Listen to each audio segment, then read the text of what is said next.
Okay, ito kabit ulit tayo ng isang modified handle switch sa click 150 na may passing. So yan ang routing ng kanyang wire. So yan yung isang malinis na wirings natin.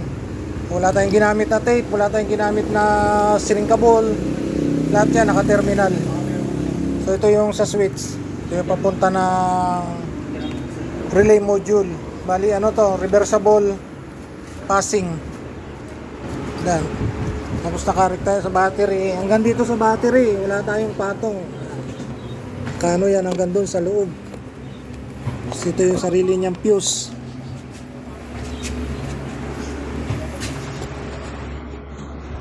Okay, ito na, natapos na natin. So, ayan yung kanyang high and low. Tapos ito yung hazard.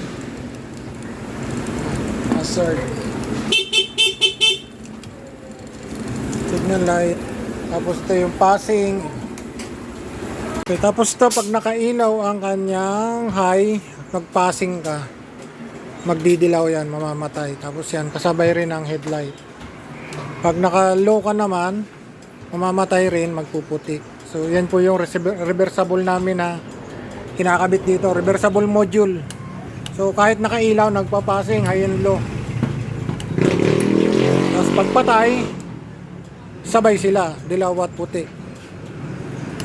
Tapos ito, pag tinulak mo nga to, yan, pati headlight kasama.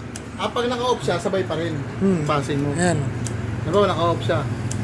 Oh, yan, naka-off siya, pag nag-passing ka, Sabay ang dilaw. sabay-sabay sila lahat. Tapos pag tinulak mo rin to, ganun, sabay-sabay rin.